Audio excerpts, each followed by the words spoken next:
August the 15th, 1944, the makings of an Allied invasion in the Mediterranean. Soon, these men will step ashore along enemy-held beaches, and an operation called Dragoon will be underway.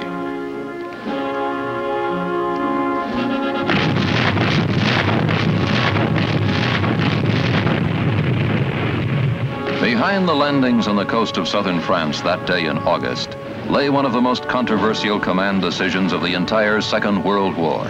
A decision born in the grand strategy showdown talks of 1943, involving the heads of state of four major powers in Cairo, Egypt, and in Tehran, Iran. With these world leaders and their military commanders rested the lives of tens of thousands of fighting men, as well as the ultimate outcome of war in Europe. More about Operation Dragoon in just one moment. It was decided that Operation Dragoon, as a simultaneous attack, had to be canceled. Focus shifted completely to an intensified drive in Italy. The first big objective was Rome.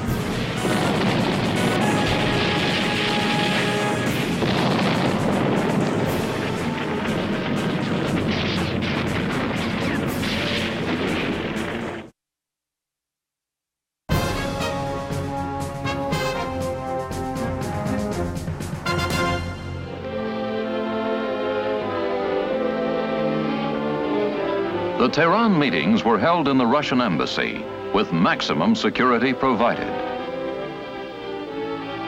Churchill later said in his memoirs that Molotov reported Soviet secret intelligence had uncovered a plot to kill one or more of the big three.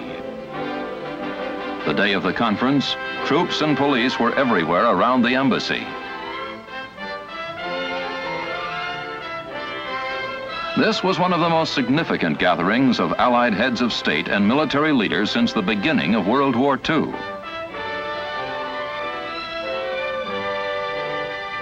The big question mark was Russia. Would the Soviets prefer the move into southern France proposed by America, or would Stalin, like Churchill, prefer new efforts in Italy and the Eastern Mediterranean? The answer came only after much deliberation.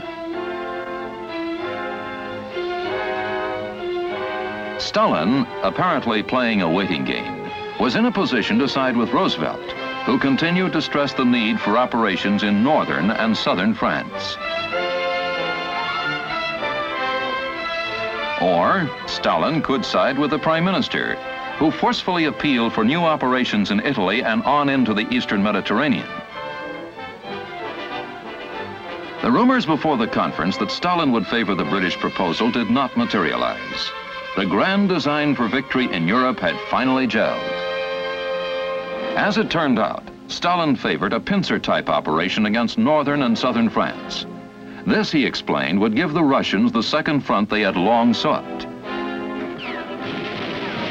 But following the conferences, a number of related pressures began building against Operation Dragoon. The big push at Anzio had not been powerful enough to break the stalemate in southern Italy. Rome was still a long way off, and until Rome was taken, D-Day could not be set for Dragoon. Britain insisted on getting the Italian campaign moving again, and this would be a drain on forces intended for Dragoon.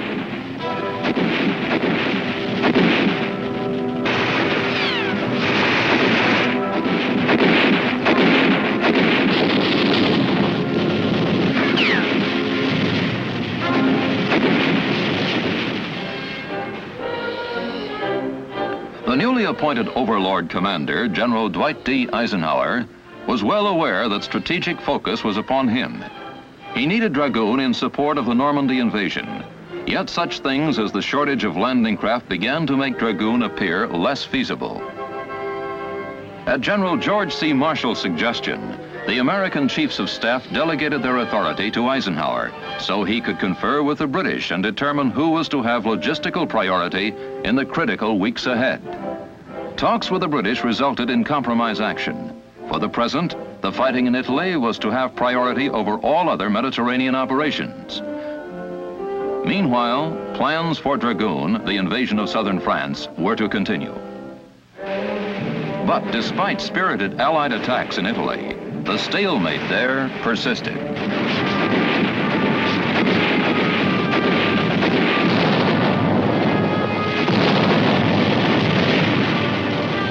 It was decided that Operation Dragoon, as a simultaneous attack, had to be canceled. Focus shifted completely to an intensified drive in Italy. The first big objective was Rome.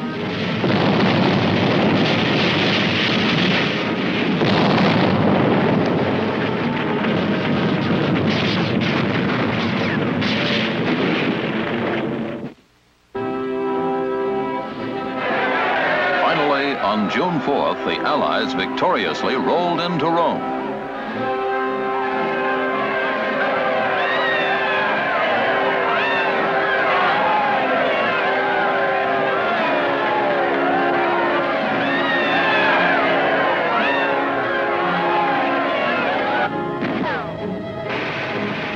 2 days later, the first assault waves of Operation Overlord went onto the Normandy beaches. Eisenhower continued to present a strong defense for supporting Overlord with an invasion of southern France. Britain again stressed a desire to advance north toward Hungary through the Ljubljana Gap. Both Marshall and Eisenhower pointed up the need for a new major port in the south of France for the passage of the 40 to 50 divisions waiting in America to fight in Europe. The port of Marseille in southern France would provide the facilities needed. In Naples, preparations began immediately in compliance with a supreme Allied decision to launch Operation Dragoon on August 15, 1944.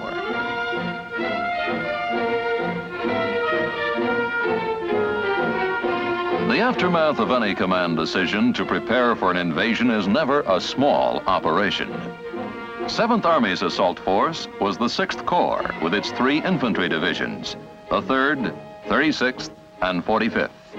They alone represented a force equal in number to the population of a middle-sized American city, over 80,000 men, all seasoned veterans of one or the other of the campaigns in North Africa, Sicily, and Italy.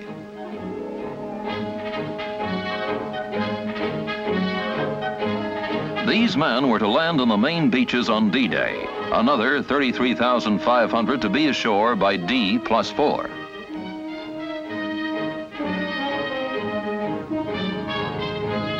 The logistics involved in planning for this task force was a staggering consideration.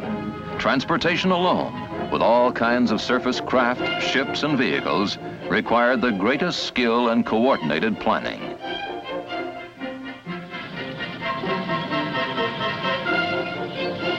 For weeks before August 15th, loading operations had been going on at a variety of Italian ports, mainly in Naples, but also in small ports from Pozzuoli to Salerno, a steady procession of mechanized movement into the holds of hundreds of ships.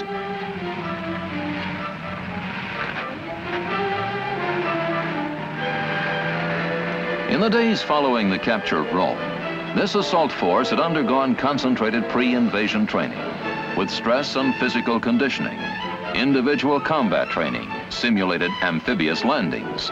All these preparations, added to the actual combat experience of each unit, made this one of the best prepared assault forces ever to get ready to hit a beach.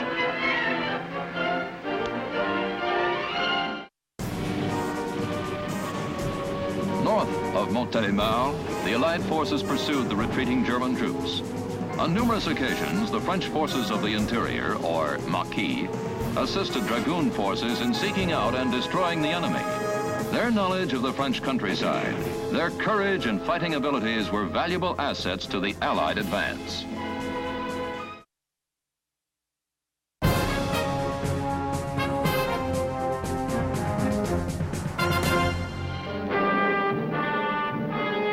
By the 12th of August, men, weapons, equipment, and supplies of the entire command were aboard ship and on the way. The coordination of such a complex armada was itself one of the most challenging tasks of the invasion. Every movement precisely timed.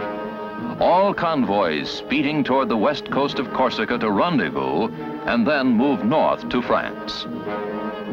For most, this time aboard ship was not a new experience. Other campaigns had taught them how to wait, as well as how to fight. The invasion fleet was now well on its way. The first Special Service Force landed on the offshore islands of Levant and Port-Cros the night before the main landing. At about the same time, French commando units struck on the flanks of the mainland assault beaches. At Allied airstrip,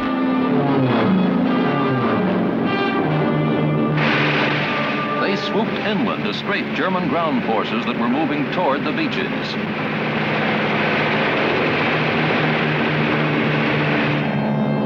The airborne troops jumped over the pre-selected drop zones, not far from the port of Fréjus, where Napoleon once landed by ship to begin his last 100 days as Emperor of France.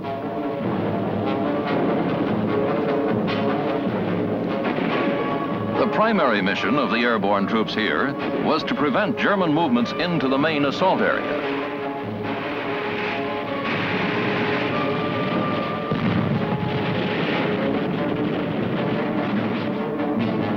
Decoy bombings down the coast diverted the enemy for just so long. By now, they knew we were here. Their coastal guns opened fire on the Dragoon Task Force.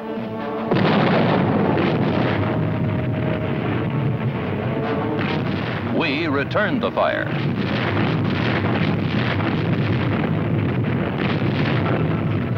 Just before the troops went in, rocket ships, new in the war, fired on the beaches.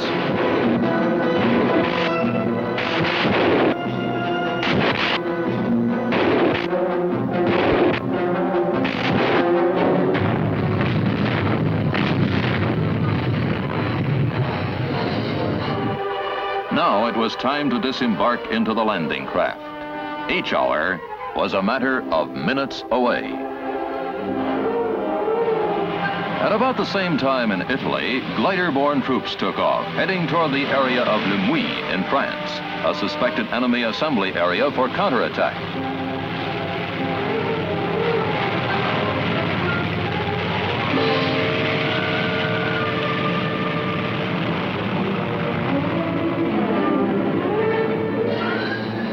Supporting fire for the landing continued in all its fury.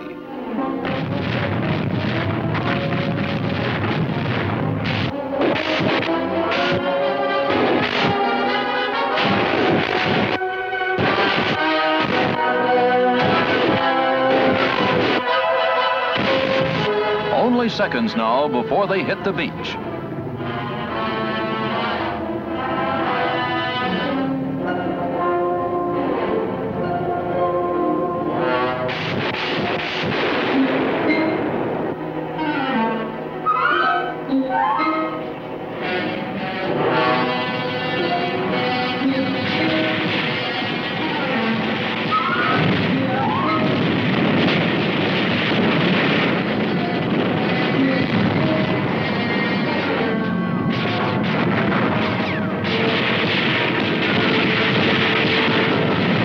The first troops to land moved inland a few hundred yards and held on, while subsequent assault waves hit the beach.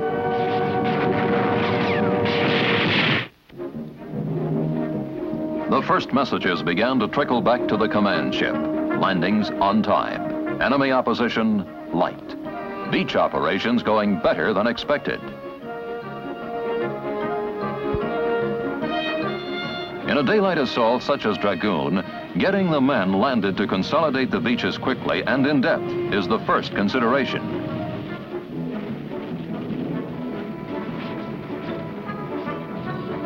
The next mission was to bring in the machinery of war, the supporting weapons, tracked vehicles, all the equipment and supplies that would make it possible for the Allies to reorganize quickly for the advance to the northwest.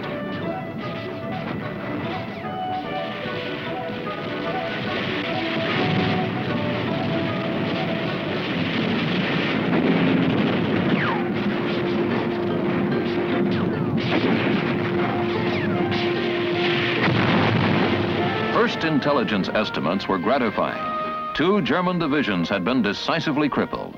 Within hours of the first landings, more than 2,000 prisoners had been taken.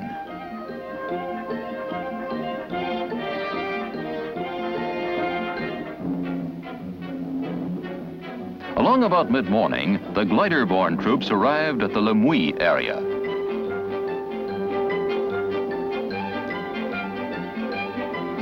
Rough terrain and high winds made landings hazardous, and there were casualties. But overall, Allied casualties those first few hours were relatively light.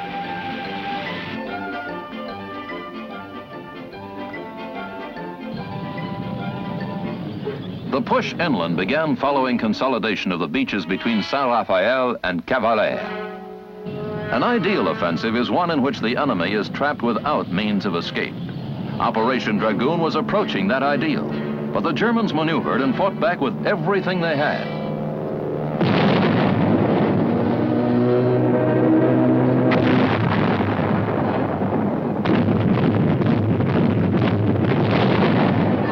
French troops concentrated on Marseille and Toulon, while the Americans moved toward Avignon. Camouflaged enemy vehicles out of action, the result of effective air and ground supporting fire.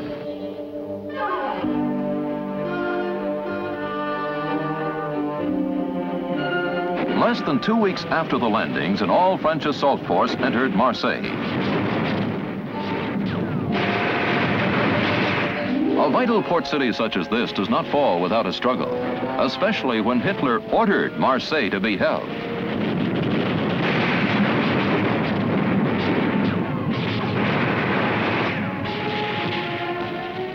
The French forces finally took the city on August 28th. Marseille could soon be receiving troops direct from America, and everywhere was the wreckage of war. Soon, the French took still another port, Toulon, another strategic prize, a waterfront city showing the thoroughness of our aerial strikes.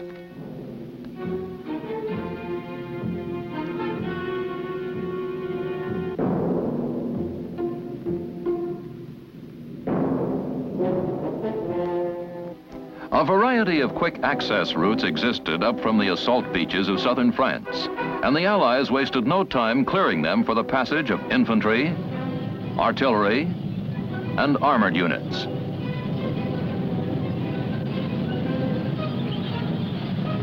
In a special order of the day, the commanding general of the 7th Army, Lieutenant General Alexander M. Patch, told his men, "Keep advancing. The enemy," he said, "is perplexed and stunned, and the opportunity for decisive results is ahead of us." While the troops pushed on, the enemy was kept off balance with our artillery fire.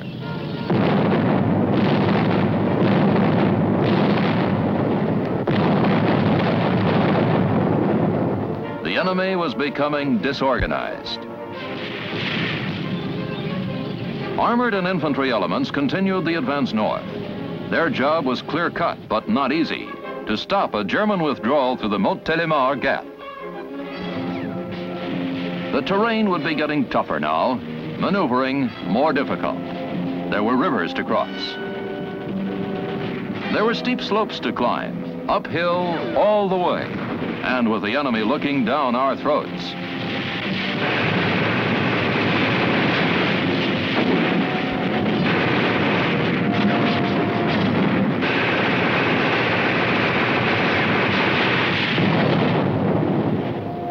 Our artillery engaged in a duel with enemy guns.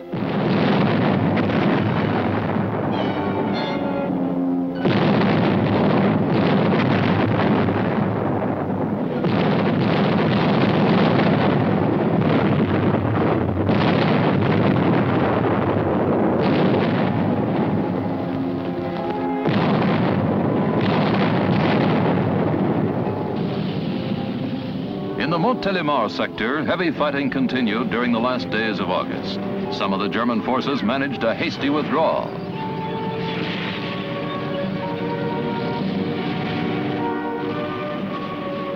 North of Montélimar, the Allied forces pursued the retreating German troops.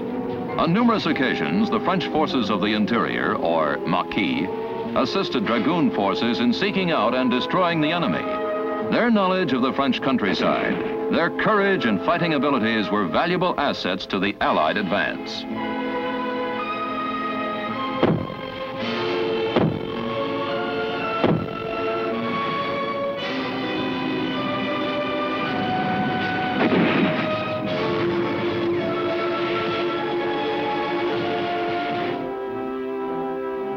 Recognition of the Free French efforts in fighting and capturing the enemy was evident when General Patch awarded to Mac Romont, local Maquis leader, a Silver Star. September 3rd, troops of the French 1st Infantry Division entered Lyon and were warmly received by their countrymen.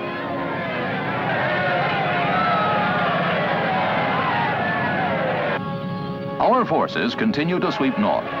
Less than 1 month after the landing in southern France, troops of Operation Overlord had fought down from Normandy beaches and linked up with the advance element of Dragoon, 13 miles west of Dijon. This meant a 3rd Army group, the Dragoon forces, was now added to the 2 Army groups already under Eisenhower in the Overlord operations in northern France.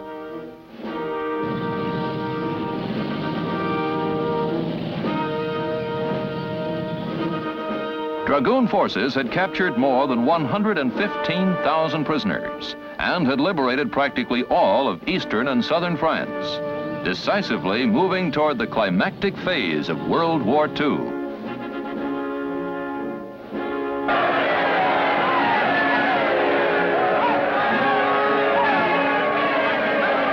There is perhaps no happier sound than the noise of a newly liberated town.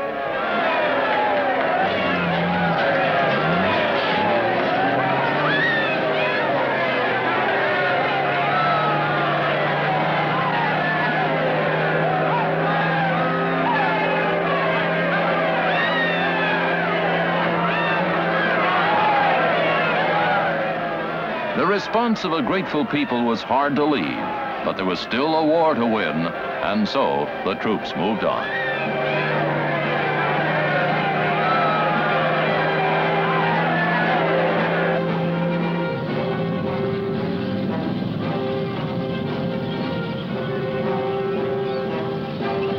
The command decision which created Operation Dragoon was the result of discussion on the part of some of the most astute political and military minds of our century.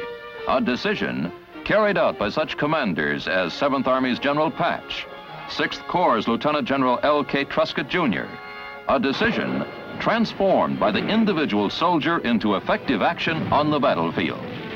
General Eisenhower had this to say about the true hero of the battle, the American fighting man. He has surmounted charges into desperately defended beaches. He has fought his tedious, patient way through the ultimate in fortified zones. He has endured cold, hunger, fatigue. His companion has been danger. Death has dogged his footsteps. He and his platoon commanders have given us an example of loyalty, devotion to duty, and indomitable courage that will live in our hearts as long as we admire those qualities in men.